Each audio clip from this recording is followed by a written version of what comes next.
മാതാപിതാക്കളെ, എൻ്റെ പ്രിയ കൂട്ടുകാരെ, അസ്സലാമു അലൈക്കും വറഹ്മത്തുള്ളാഹി വബറകാതുഹു.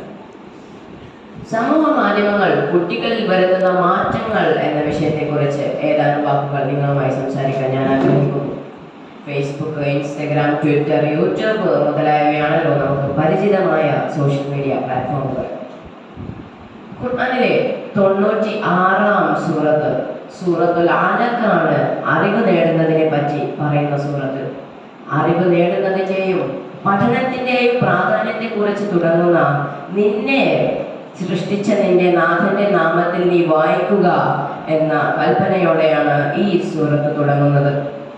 അങ്ങനെ ജീവിച്ചിരിക്കുന്നിടത്തോളം കാലം അറിവ് നേടാനും പഠിക്കാനുമാണ് നബി സല്ലല്ലാഹു അലൈഹി വസല്ലമയും വിശുദ്ധ ഖുർആനും നമ്മോട് പറയുന്നത്.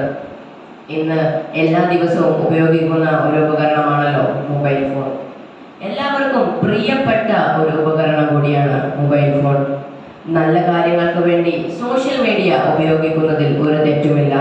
അതായത് പുതിയ പുതിയ കഴിവുകൾ ആളുകൾക്ക് പറഞ്ഞു കൊടുക്കുന്നതിന് വേണ്ടിയുള്ള വിദ്യാഭ്യാസ വെബ്സൈറ്റുകൾ, ഓൺലൈൻ കോഴ്സുകൾ, ഓൺലൈൻ ടെസ്റ്റുകൾ, പല മത്സര പരീക്ഷകൾക്കും തയ്യാറെടുക്കുന്നവർക്ക് വേണ്ടിയുള്ള ഉപകാരപ്രദമായ കാര്യങ്ങൾ തുടങ്ങിയവർക്കെല്ലാം നമുക്ക് സമൂഹ മാധ്യമങ്ങൾ ഉപയോഗിക്കാവുന്നതാണ്.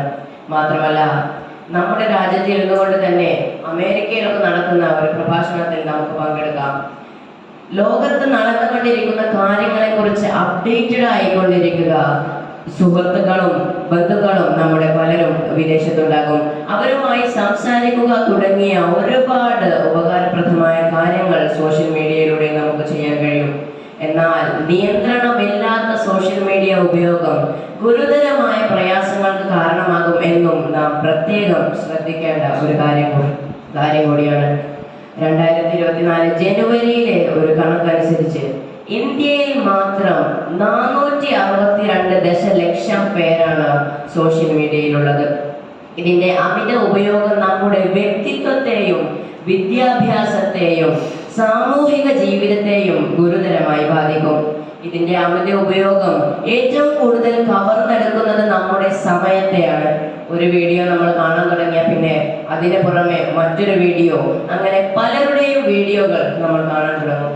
അങ്ങനെ പഠിക്കുവാനോ പുറത്തിറങ്ങിയുള്ള കളികൾക്കോ നിർബന്ധമായും ചെയ്യേണ്ട ഇബാദത്തുകൾക്കോ നമുക്ക് സമയം തികയാതെ വരുന്നു. ഒരു ഹദീസ് ഉണ്ട്, ഇബ്നു അബ്ബാസ് റളിയല്ലാഹു അൻഹു റിപ്പോർട്ട് ചെയ്ത ഒരു ഹദീസ്. നിഅമതിന മഗ്ബൂനുൻ ഫീഹിമാ കസീറൻ മിനൻ നാസ് അസ്സിഹതു വൽ ഫറാഹ്. ഒരുപാട് ആളുകൾക്ക് നഷ്ടപ്പെടുന്ന 2 അനുഗ്രഹങ്ങളുണ്ട്. ആരോഗ്യവും ഒഴിവു സമയവുമാണവ. അതുകൊണ്ട് സുഹൃത്തുക്കളെ, ഒഴിവു സമയം നമ്മൾ മിതമായ സോഷ്യൽ മീഡിയ ഉപയോഗത്തോടെ മറ്റ് നല്ല കാര്യങ്ങൾക്ക് കൂടി സമയം കണ്ടുവച്ചായിരിക്കണം എന്ന് പ്രത്യേകം ശ്രദ്ധിക്കേണ്ട ഒരു കാര്യമാണ്. ഒരുപാട് സമയം സ്ക്രീനിൽ ചെലവഴിക്കുന്നത് ഉറക്കക്കുറവിനും നമ്മുടെ കണ്ണിലെ സമ്മർദ്ദത്തിനും കാരണമാകുന്നു. മാത്രമല്ല, സോഷ്യൽ മീഡിയയിൽ നിന്ന് ലഭിക്കുന്ന ഒറ്റപ്പെടൽ ഒരുപാട് മാനസിക പ്രശ്നങ്ങൾക്കും കാരണമാകും. മുതിർന്നവരുമായും സുഹൃത്തുക്കളുമായും സംസാരിക്കുമ്പോഴും അവരുമായി ഇടപഴകുമ്പോഴും ആണ് നമ്മൾ കൂടുതൽ പഠിക്കുന്നത്. നീണ്ട സമയം സ്ക്രീനിൽ ചെലവഴിക്കുന്ന കുട്ടികൾക്ക് ഭാഷാ വൈകല്യം ഉണ്ടാകാനുള്ള സാധ്യത 6 ഇരട്ടി കൂടുതലാണ്. ഒരു ദിവസം 2 മണിക്കൂറിലധികം മൊബൈൽ ഫോൺ ഉപയോഗിക്കരുതെന്ന് ഒരുപാട് പഠനങ്ങൾ പറയുന്നത് നമുക്ക് കാണാൻ സാധിക്കും. ഇതിൽ ഏറ്റവും പ്രധാനപ്പെട്ടതാണ് മൊബൈൽ ഗെയിംസ്.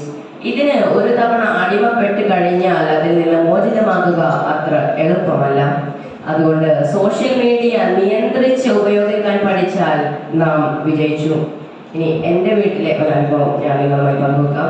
എൻ്റെ സ്കൂള് ഉച്ച വരെയുള്ളൂ. അപ്പോൾ ഉച്ചക്ക് വിട്ട് കഴിഞ്ഞാൽ പിന്നെ ഞാൻ കുളിച്ച് നിസ്കരിച്ച് ഭക്ഷണം കഴിക്കാൻ കഴിഞ്ഞാൽ 30 മിനിറ്റ് ഫോൺ തരും. അരമണിക്കൂർ അലാറം വെച്ചിട്ടാണ് തരിക. അപ്പോൾ ഈ അലാറം അടിച്ചു കഴിഞ്ഞാൽ ഫോൺ തിരിച്ചു കൊടുക്കണം, ഇല്ലെങ്കിൽ അടുത്ത ദിവസം അരമണിക്കൂർ കൂടി പോകും. അതുകൊണ്ട് മാക്സിമം ഞാൻ സമയം പാലിക്കാൻ ശ്രമിക്കും. മാത്രമല്ല, നമ്മുടെ പഠന ആവശ്യങ്ങൾക്ക് നമ്മൾ സോഷ്യൽ മീഡിയ ഉപയോഗിക്കുകയും വേണം. ഗൂഗിള്, യൂട്യൂബ് തുടങ്ങിയ ഒരുപാട് പ്ലാറ്റ്ഫോമുകൾ നമ്മൾ ഉപയോഗിക്കാറുണ്ട്. മാത്രമല്ല, ഇപ്പോൾ പുതിയ വന്ന മേറ്റ AI, ChatGPT മുതലായ അതും നാം പഠിക്കുകയും അത് ഉപയോഗിക്കുക എങ്ങനെയാണെന്ന് മനസ്സിലാക്കുകയും വേണം. അത് നമ്മുടെ സ്കില്ലുകളെ വളർത്തുവാൻ സഹായിക്കും. സോഷ്യൽ മീഡിയയുടെ ഉപയോഗം നിയന്ത്രണമില്ലാത്ത സോഷ്യൽ മീഡിയ ഉപയോഗം പല പ്രശ്നങ്ങൾക്കും കാരണമാകും. സോഷ്യൽ മീഡിയ അമിതമായി ഉപയോഗിക്കുന്ന സാമൂഹിക ജീവിതത്തിന് കൂടുതൽ പ്രാധാന്യം നൽകുന്ന ഒരു തലമുറയായി വളരാൻ അല്ലാഹു നമ്മെ അനുഗ്രഹിക്കട്ടെ എന്ന് പ്രാർത്ഥിച്ചുകൊണ്ട് ഞാൻ അവസാനിപ്പിക്കുന്നു. അസ്സലാമു അലൈക്കും വറഹ്മത്തുള്ളാഹി